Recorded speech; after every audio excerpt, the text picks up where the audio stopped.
This is KVUE News Daybreak. A new zoning map that could change the rules on what's built in Austin. Why the mayor is asking everyone not to panic and just chill out. A defiant North Korea and tough talk from the U.S. I'm ABC's Janae Norman with why one side says we're nearing the brink of war coming up. And what's happening here? A group of people overnight kissing a car in Round Rock. The competition they're trying to win. Pucker up, baby, right? And one guy's going to have tire marks on his lips. How's he going to explain that one to his wife? Good morning to you, and thanks for joining us for Daybreak. It's 5:02 now. I'm Brian May. And I'm Yvonne Nava. It is Tuesday, April 18th. Ana V. Reyes is following our traffic. That was funny, right? Absolutely. Let's get a check on our weather first with Erica Lopez.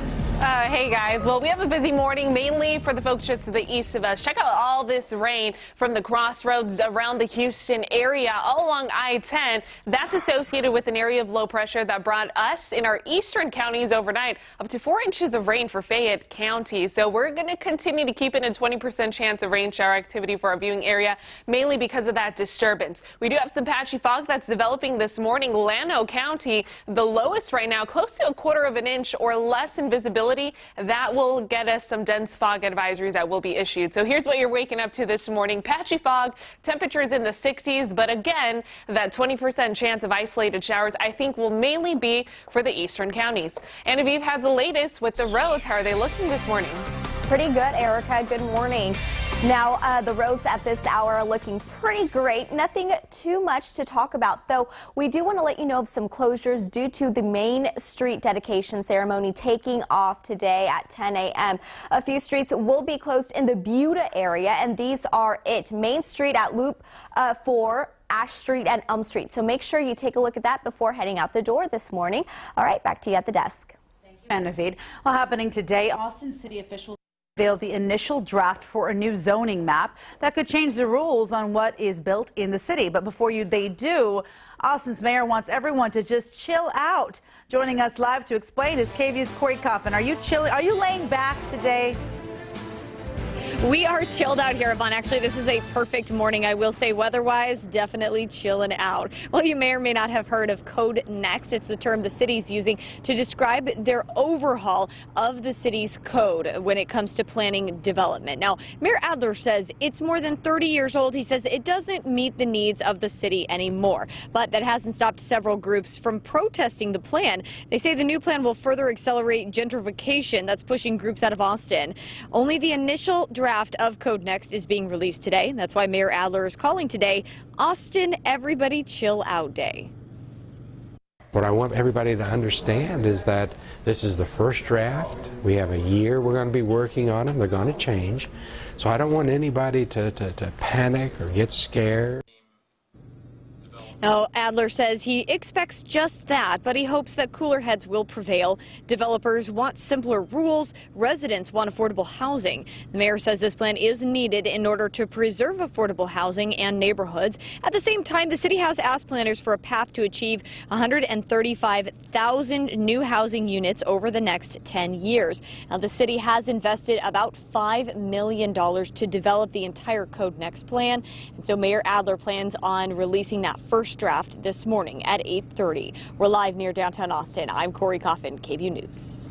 Corey, thanks. This morning, an Austin man is in federal custody accused of plotting a mass shooting. Right now, Stephen Boley faces several weapons charges. He's accused of buying 3 firearms illegally, but couldn't buy them legally because he's a felon due to an old assault conviction. More than 1,000 rounds of ammunition were also found in his home. The FBI says Boley exhibited sovereign citizen extremism ideology, which means he believed himself to be independent of governmental law, and agents say he wanted to carry out a mass shooting. So far, no specifics have been released. However, he's being held without bond, and a preliminary hearing is scheduled for later this week. Happening today, the Texas State Board of Education will look at changing the way your children are taught about evolution. This week, the board is expected to give final approval to a plan that gets rid of some of the curriculum that challenges the theory of evolution. The decision will dictate what teachers teach in the classroom and what appears in textbooks. And if approved, well, the changes would go into effect in the 2017-2018 school year. There's an escalating war of words as tension remains high between the U.S. and North Korea. the country there vowing to continue missile tests, saying they're prepared for war if the U.S. takes action. As ABC's Janae Norman reports, the Trump administration not backing down. A defiant North Korea. We'll be conducting more missile tests on a weekly, monthly and yearly basis. Even in the face of stern warnings from President Trump. Any message from North Korea? You gotta behave. Over the weekend, pomp and circumstance and a strong show of force in Pyongyang.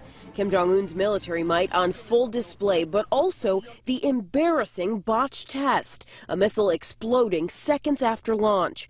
Vice President Pence cautioning the North again this morning as he landed in Japan. The era of strategic patience is over. And while all options are on the table, President Trump is determined to work closely with Japan, with South Korea, with all our allies in the region, and with China. But neither side backing down as tensions reach a dangerous high. North Korea threatening there could be dire consequences. The thermonuclear war may break out at any moment on the peninsula. North Korea is a problem. The problem will be taken care of. For now, the White House is leaning on China to use its influence in the region to cool the escalating situation. I don't think there's anybody in the world who would not believe that North Korea's actions are both provocative and a concern. When asked about his next move, President Trump only saying, "You'll see."